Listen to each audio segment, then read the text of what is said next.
My father was 105 years old when he discovered the pleasures of crystal meth. At first I thought his gurning mouth and disjointed speech were symptoms of dementia. Imagine my relief when he slipped a baggie of white shards from the netted side pocket of his Spanish stairlift. He called it by its street name, Tina. As he lit the glass pipe, he reminisced about a repressed Blackpool girl he'd courted gingerly after the war. Those days were clogged with woolen tights and shame, he said, his pupils exploding behind his spectacles. Can you make me a website? What?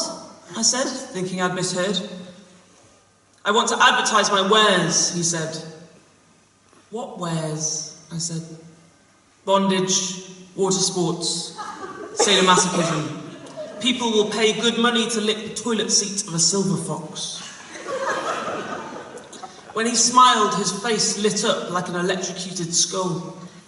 But you're 105 years old. He sunk in his sweater, which is all the more reason, I said, not to waste another minute. Of course I'll make you a website. I'll even take the photos for you. Will you paint my spare room dark, dark red, he said.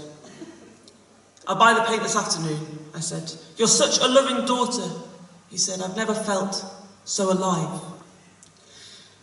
He called himself the Pounding Pensioner. He was extremely popular. Women and men of all ages came and went at all hours of the day and night. The neighbours complained about the ecstatic howls. The Meals on Wheels bloke refused to enter the house, instead opting to leave the cloche of turkey mush and cauliflower cheese on the porch step. My father didn't mind. He didn't eat anyway. He wore his BDSM get-up 24/7 now. Leather trousers, dog collar, studded platform boots. The kitchen lino was lacerated with whiplashes. The last time I visited, he was slow dancing to trance music in the hallway with a young bodybuilder. They were both naked. Dad, I shouted. Dad, I brought you the Radio Times and that John le Carré audiobook you asked for. No response.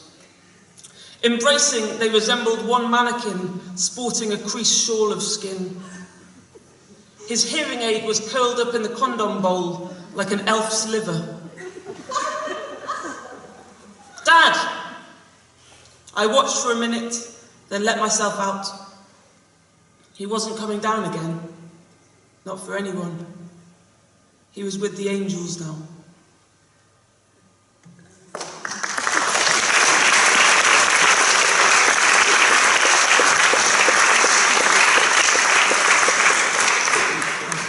I'm going to make you feel uncomfortable now because it's funny, actually that poem's not surreal really. The only thing that isn't true about it is my father's not 105 years old.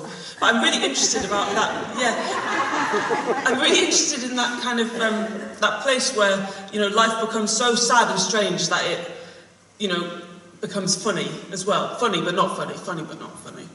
This is a poem in the form of a test. You can answer the questions in your head. It's called Patient Intake Questionnaire. Do you taste pepper whilst eating ice cream? Do sandwiches appear intricately designed? Do you think of waterfalls when lighting a match? Have you started to look at pigeons like they know something?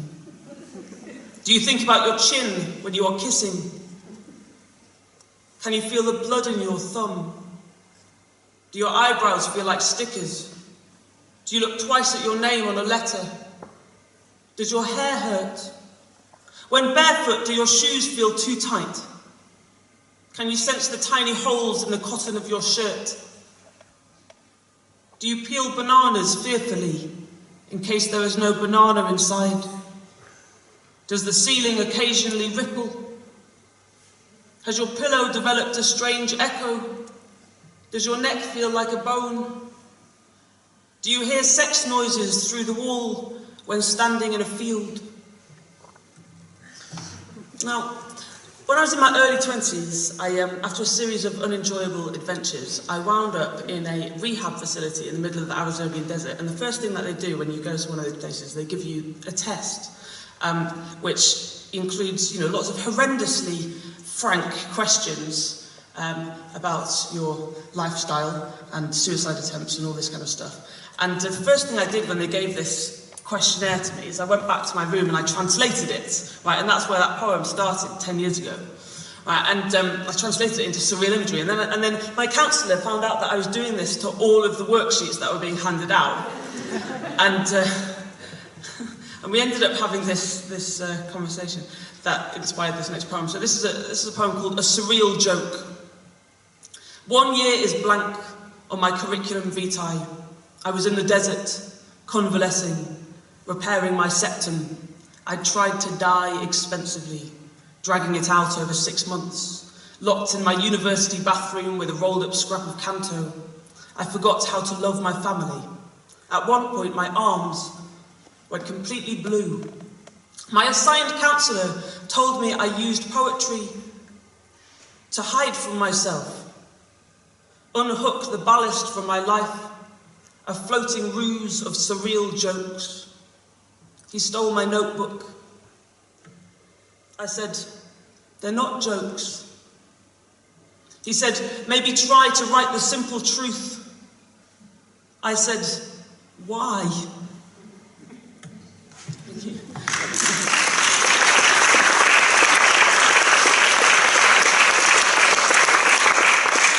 I'm really interested in that, like, the relationship between poetry and denial. Because, you know, people kind of talk about poets, oh yeah, poets, they're so honest, they just want to, like, they're so confessional. When actually, you know, it's not quite honest, is it? Because you take something that's true and then you wrap it up in the language of dreams and you filter it through imagery and you tell it slant, and, you know, there's a lot of, like, denial in play as well, about wanting to turn your life into a poem. But I decided with this book not to tell a simple truth, that would be horrendous, but just to occasionally make my masks just a little bit thinner. So this is a poem called Bipolar Purgatory. Hey! I've got a theme song in my tooth. Tabasco spleen, a reason to say halcyon, a cobbler on speed dial who specialises in stretchy glass slippers, an honorary degree from the hot pink sensorium, 2 tickets for literally every aeroplane, all laid atop the chiffon in my valise, but right now I'm thinking about moonstruck linen, beaded skin, a lover swallowed by my sighing, or maybe I'm planning a heist. It's hard to tell, with my hood up and sunglasses shivering in sweatpants, etc. But I am a neon fish, interstellar anomaly, undercover angel sent to test you. Yes, please do admire these greasy knots in my hair, like precious gems dipped in chip fat, or perspiring padlocks, or these dirt-smeared stars dangling above me. Look, that my limbo support team say I have to polish back to shining brilliance, using only a J-cloth and cleansing teardrops from my congruent mind before I ascend any higher.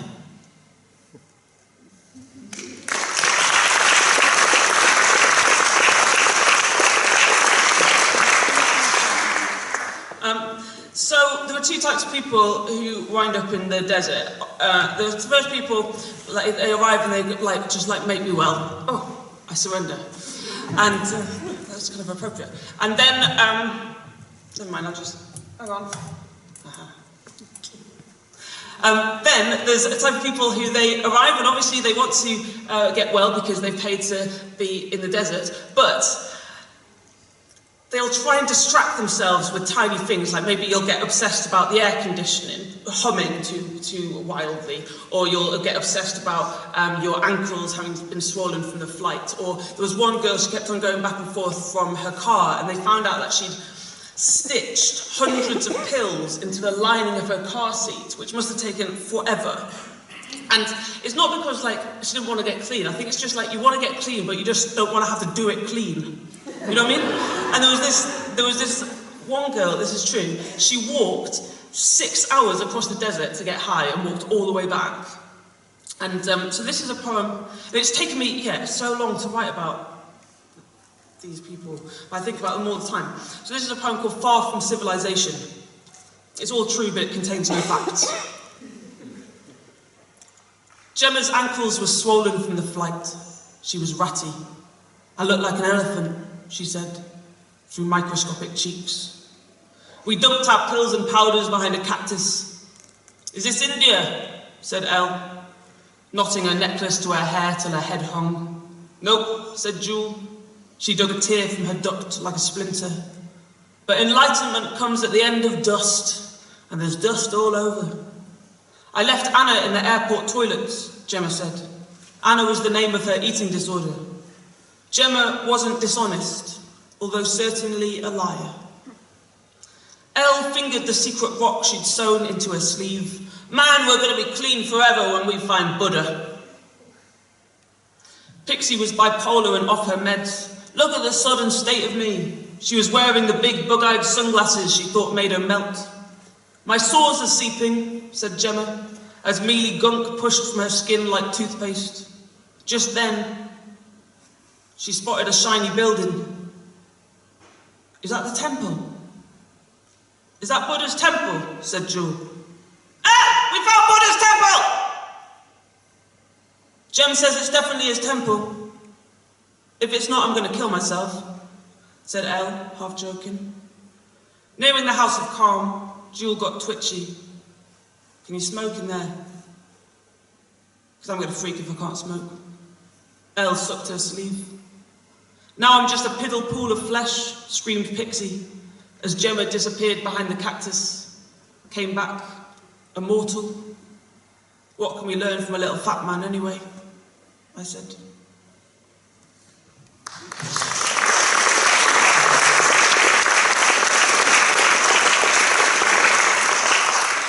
So the first section of the book starts with a quote from John Ashbery, which goes, "Suppose this poem were about you, would you put in the things I've carefully left out?" And it's, "Hello, come in." And it's all full of people basically at the door, the door of the temple going, "Nah, no, I don't need any help, I'm fine, I'm cool, I'm fine." And then the second section deals with, well, what do you do if maybe you're not fine? But there's so much shame attached to that, isn't there? And I was, all right, let me just go off on a tangent for 1 second.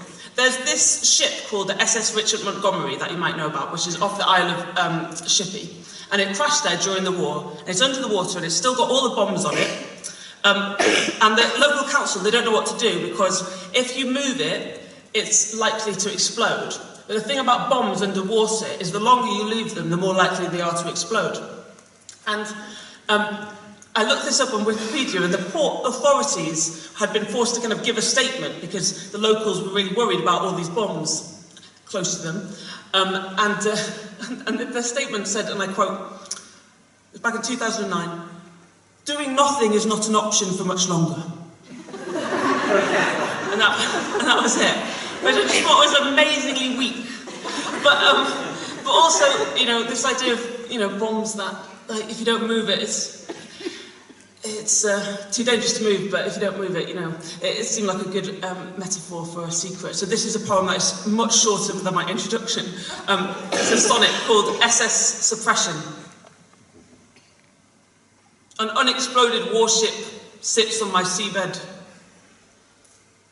Each dissolving day hardens the risk. New cracks appear in the hull, stripping the vessel to its naked cargo. Waves tremble, fish play chicken. Anything could blow it. One glance of a snorkeler's flipper. Or time alone, no reason, like blurting a secret. Ignore a bomb long enough, it'll learn self-release. Port authorities repeat, doing nothing is not an option for much longer.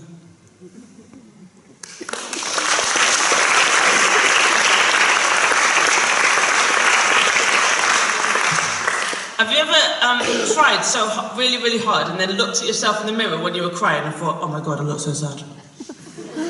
Like that moment where, and for a second, you almost enjoy it. You almost feel better because it's not like those, when your whole face has just exploded and suddenly you're like, oh, wow, you're just confronted by your own authenticity. Like, oh my God, so sad. And it's very, very different from that one tear that they have in old Hollywood films. which kind of dies for the sins of your mascara. And I was thinking about, this is the way my mind works, I was thinking about how the relationship between all the other tears might be with that one solitary tear and like how they got on. So this was a poem called The Military Life of a Maverick Teardrop. Venturing out, uncharted skin, the moon face of a cheek, the precipice of a chin, our very own Captain Oates of the tear duct tent. I am just going outside. I may be some time. Yes, solitary tear, we thank you for your service. Individualist, luminary, brief candle, our saline saint of acceptable sorrow. For years you hid us from the world's horrors, tissue boxes, snot, sleeves, shame. You held us back for our protection, solitary tear. But now we must respectfully beg you relinquish that role, sir, and rejoin our ranks, because the sobbing situation's crazy out there. In the bedroom, study, lounge, it shows no sign of resolution. All night long we hear fresh tears screaming in squash slang, sliding, colliding. They do not wait their turn for the dive anymore. Spill out 10 at once. Some must shed and splat, never even knowing what it was they wept for. This is no longer a job for an embroidered hanky. Comrades, the time has come for us all to shine.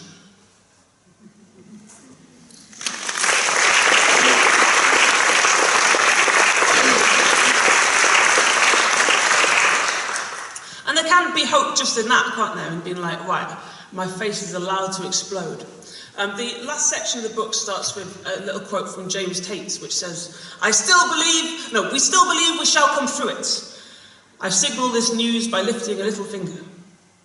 And for me, often, if I'm trying to write a hopeful poem, I have to trick myself into it by starting off sarcastically, right? You can't sit down and write a poem about hope because it's obviously going to disobey you and just become a poem about the inevitability of death or something, you know? So you've got to trick yourself.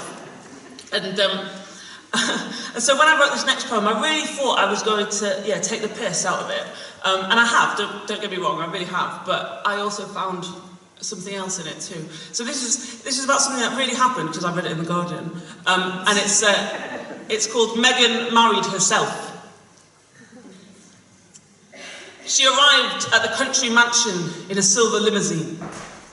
She'd sent out invitations and everything, her name written twice with a "and" in the middle, the calligraphy of coupling. She strode down the aisle to At Last by Etta James, faced the celebrant like a keen soldier reporting for duty, her voice shaky yet sure. I do. You may now kiss the mirror. Applause, confetti.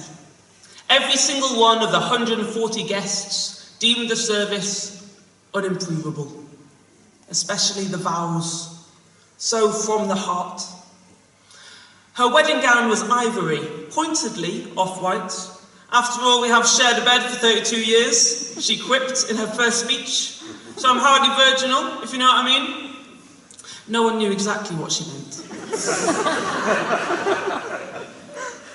Not a soul questioned their devotion. You only had to look at them, hand cupped in hand, smiling out of the same eyes. You could sense their secret language, bone deep, blended blood. One guest eyed his wife hovering harmlessly at the bar and imagined what his life might have been if he'd responded years ago to that offer in his head. I am the only one who will ever truly understand you. Marry me, Derek. I love you. Marry me. At the time, he hadn't taken his proposal seriously. He recharged his champagne flute, watched the newlywed cut her 5-tiered cake, both hands on the knife. Is it too late for us to try? Derek whispered to no one as the bride glided herself onto the dance floor, taking turns, first to lead, then follow.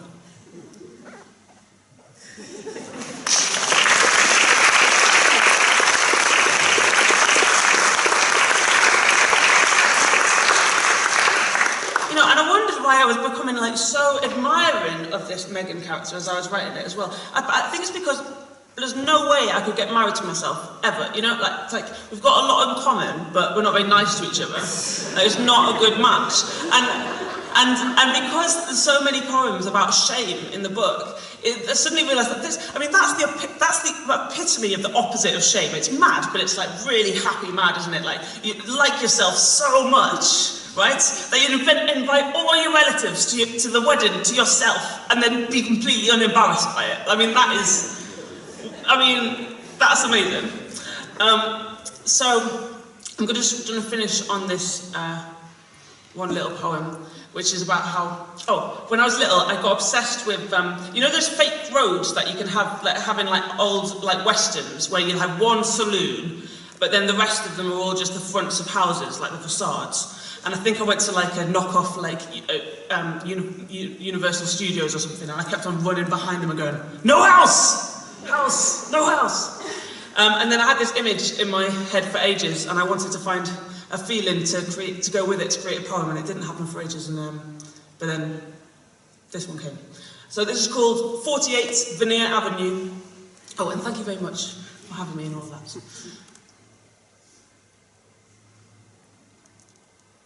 Imagine a hologram fire. Paper angels stuck to fake frosted windows, snow-sugared roof. A creaking weather vane featured in the film score. Epiphany motif, like a harpist trill. Bling. Picture a broad porch. Generic actor coming home for Christmas. Shiny tower of gifts balanced under his lantern chin. That is my house, as seen from the street. Behind the front, where I live, it's mostly scaffolding, audio equipment.